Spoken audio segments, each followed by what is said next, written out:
تمہارے کی قسم جب غائب ہونے لگے کہ تمہارے رفیق محمد صلی اللہ علیہ وسلم نہ راستہ بھولے ہیں نہ بھٹکے ہیں اور نہ خواہش نفس سے منہ سے بات نکالتے ہیں۔ یہ قرآن تو حکم اللہ ہے جو ان کی طرف بھیجا جاتا ہے۔ ان کو نہایت قوت والے نے سکھایا، یعنی جبرائیل طاقتور نے۔ پھر وہ پورے نظر آئے اور وہ آسمان کے اونچے کنارے میں تھے، پھر قریب ہوئے اور آگے بڑھے تو دو کمان کے فاصلے پر یا اس سے بھی کم۔ پھر اللہ نے اپنے بندے کی طرف جو بھیجا سو بھیجا۔ جو کچھ انہوں نے دیکھا ان کے دل نے اس کو جھوٹ نہ جانا۔ کیا جو کچھ وہ دیکھتے ہیں تم اس میں ان سے جھگڑتے ہو؟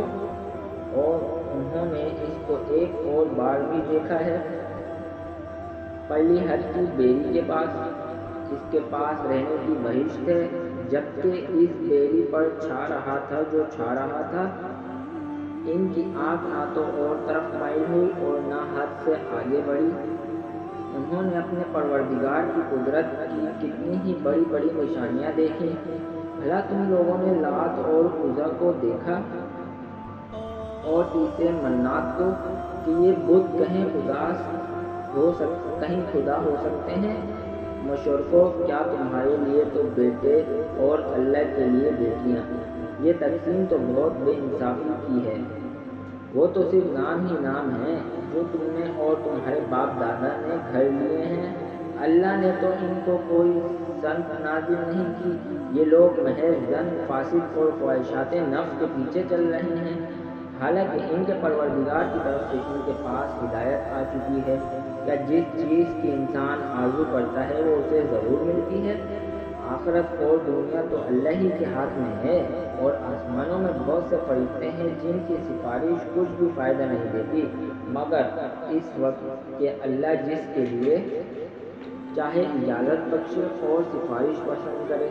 جو لوگ آخرت پر ایمان نہیں لاتے وہ فرشتوں کو اللہ کی لڑکیوں کے نام سے موسوم کرتے ہیں، حالانکہ ان کو اس کی کچھ خبر نہیں۔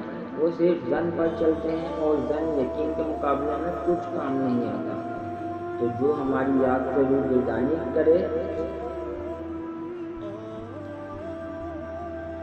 اور صرف دنیا ہی کی زندگی کا خواہ ہو، اس سے تم بھی منہ پھیر لو۔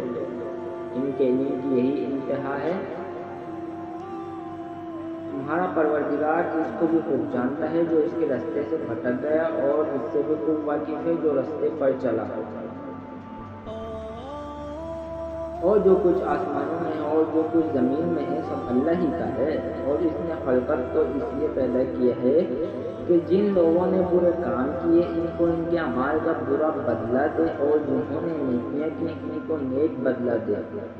جو صغیرہ گناہوں کے سوا بڑے بڑے گناہوں اور بے حیائی کی باتوں سے اجتناب کرتے ہیں، بے شک تمہارا پروردگار بڑی بخشش والا ہے۔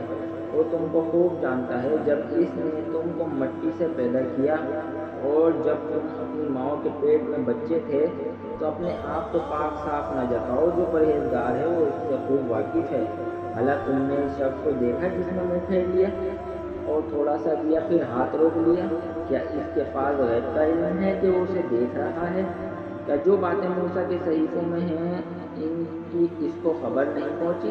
اور ابراہیم کی جنہوں نے حق طاعت اور رسالت پورا کیا، اور یہ کوئی شخص دوسرے کے گناہ کا بوجھ نہیں اٹھائے گا۔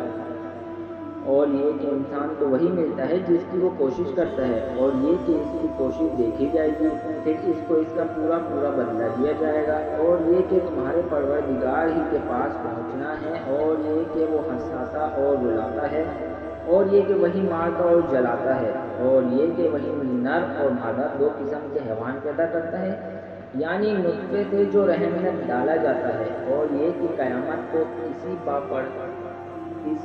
پر دوبارہ اٹھانا لازم ہے، اور یہ کہ وہی دولت مند بناتا اور مفلس کرتا ہے، اور یہ کہ وہی شورا کا مالک ہے، اور یہ کہ کسی نے ادا اول کو ہلاک کر ڈالا اور سمود کو بھی غرض کسی کو باقی نہ چھوڑا۔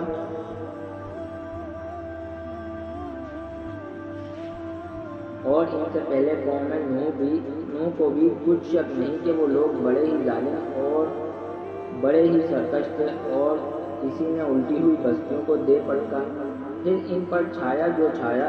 تو اے انسان، تو اپنے پروردگار کی کون کون سی نعمت پر جھگڑائے گا؟ کہ محمد صلی اللہ علیہ وآلہ وسلم بھی اگلے ڈر سنانے والوں میں سے ایک ڈر سنانے والے ہیں۔ آنے والی یعنی قیامت قریب آ پہنچی، اس دن کی تکلیفوں کو اللہ کے سوا کوئی دور نہیں کر سکے گا۔ اے منکرین، اللہ کیا تم اس کلام سے تعجب کرتے ہو اور ہنستے ہو اور روتے نہیں، اور تم غفلت میں پڑ رہے ہو؟ تو اللہ کے آگے سجدہ کرو اور اسی کی عبادت کرو۔